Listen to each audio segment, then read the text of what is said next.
تھوڑا سا آتے ہیں بچوں کی طرف. جی جی. سوشل میڈیا کا دور ہے, لوگ اپنے بچوں کو لا بھی رہے ہیں سکرینز پہ, کچھ بچے آ بھی رہے ہیں. آپ نے مجھے اس کی ایک ریسرچ بتائی ہے کہ جو چائلڈ سٹار ہوتے ہیں وہ کن پرابلمس کا شکار ہوئے ہیں بعد میں. میں چاہوں گا اس پہ آپ تھوڑی سی بات کریں پلیز, کہ چائلڈ سٹار ہونا چاہیے لوگوں کو اپنے بچوں کو لانا چاہیے؟ میرے خیال سے بالکل نہیں ہونا چاہیے, میرے خیال سے بالکل نہیں ہونا چاہیے. میں اپنی رائے کا کھل کر اظہار کروں گی. چائلڈ سٹار جب آپ ایک بچے کو لے آتے ہیں, ایک بچہ جس کی 4 سال عمر ہے, 5 سال عمر ہے, 6 سال عمر ہے یا 8 سال عمر ہے, اس بچے کی سمجھ بوجھ وہ نہیں ہے, اس کا میچورٹی لیول وہ نہیں ہے, اس نے زندگی کے تجربات ایکسپیرینسز اس طرح نہیں لیے, تو وہ کیسے اس چیز کو کہ میں اسٹار بن رہا ہوں, میں سیلیبریٹی بن رہا ہوں, اس چیز کو ایبزارب کیسے کر سکتا ہے؟ ہمارے یہاں بڑے بڑے لوگ ہیں جو 30 سال کی عمر میں, 29 سال کی عمر میں اپنے کریئر کا آغاز کرتے ہیں, یا 25-26 سال کی عمر میں ذرا سا فیم ملتا ہے تو پاگل ہو جاتے ہیں وہ, کیونکہ سنبھال نہیں پاتے نا. ایک ہوتا ہے شہرت ملنا, لیکن شہرت ملنے کے بعد اس کو سنبھالنا میرے خیال سے بہت بڑا چیلنج ہے. شہرت آپ کو مل جائے گی, بالکل, آپ نے سنبھالنا کیسے, وہ اس سے زیادہ مشکل مرحلہ ہے. اب آپ مشکل والے مرحلے میں داخل ہو گئے, تو ہمارے لوگ نہیں سنبھال رہے ہوتے.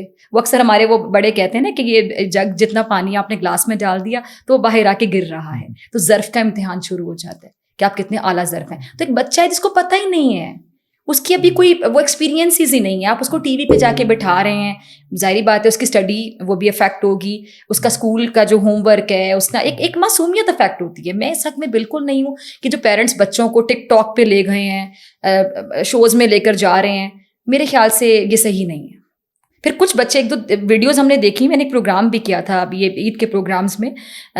ہم عید کے پروگرامز اکثر ریکارڈ کروا لیتے ہیں, اکثر نہیں بلکہ ریکارڈ کرواتے ہیں, تو ہمیں ٹاپک ڈھونڈنے میں نا ذرا وہ ہوتا ہے کہ اب چونکہ کرنٹ افیئر کا پروگرام ہے, تو ہم اگر عید کی چھٹیوں پر جا رہے ہیں تو پھر کرنٹ سچویشن سے ہٹ کے کوئی پروگرام اگر کرنا ہے تو اکثر ہم پھر وہ لائٹر نوٹ پہ گفتگو, مہمانوں کے انہیں سیاستدانوں کے ساتھ چٹ چیٹ, تو ان کا ہم وہ پہلو دکھاتے ہیں جو لوگوں نے نہیں دیکھا ہوتا. تو اس میں ہم کچھ ایسے ایشوز ڈھونڈ رہے ہوتے ہیں جو کہ کرنٹ نہ ہوں, جن پر ہم کبھی بھی بات کر سکیں, یا وہ اس دن تک یہ نہ ہو کہ وہ پرانا ایشو ہو گیا, ہاں جی, تو ریلیونٹ نہ ہو جائے. تو اس کے بعد ہم یہ کرتے ہیں کہ ہم اس طرح کے ٹاپکس جب چوز کرتے ہیں تو سوشل ایشوز پہ میں اکثر بات کرتی ہوں. تو ہم نے وہ ویڈیو چلائی کہ وہ بچہ, آپ نے بھی دیکھی ہوگی, وہ بچہ بہت بدتمیزی کر رہا ہے اور اس طرح کے الفاظ بول رہا ہے. یہ ابھی رمضان میں بڑی وائرل تھی کہ ان الفاظ کو پروموٹ کیا جا رہا ہے. کیسے, مطلب کیا کر رہا ہے وہ بچہ, آپ اس کی کیا تربیت کر رہے ہیں؟ میرا ماں باپ سے سوال ہے کہ وہ نظر رکھیں کہ بچے فون میں کیا دیکھ رہے ہیں, بچے کیا گفتگو کر رہے ہیں. اب پرانے وقتوں میں مجھے یاد ہے کہ میرے بابا اکثر پوچھتے تھے کہ آپ کی جو دوست ہے یا جن کے گھر آپ جا رہے ہو بیٹا, وہ پیچھے سے کہاں کی ہیں. اکثر یہ سوال پوچھا کرتے تھے کہ کون سے گاؤں سے ہیں, کون سے علاقے سے ہیں. اور ہمارے پنجاب میں ذات پات کا بھی ایک بڑا کانسیپٹ ہے کہ کون سا گھرانہ ہے وہ. تو میں بچپن میں بڑا اریٹیٹ ہوتی تھی, یہ کیا سوال ہے, مطلب ہم جہاں سے بھی ہمیں کیا.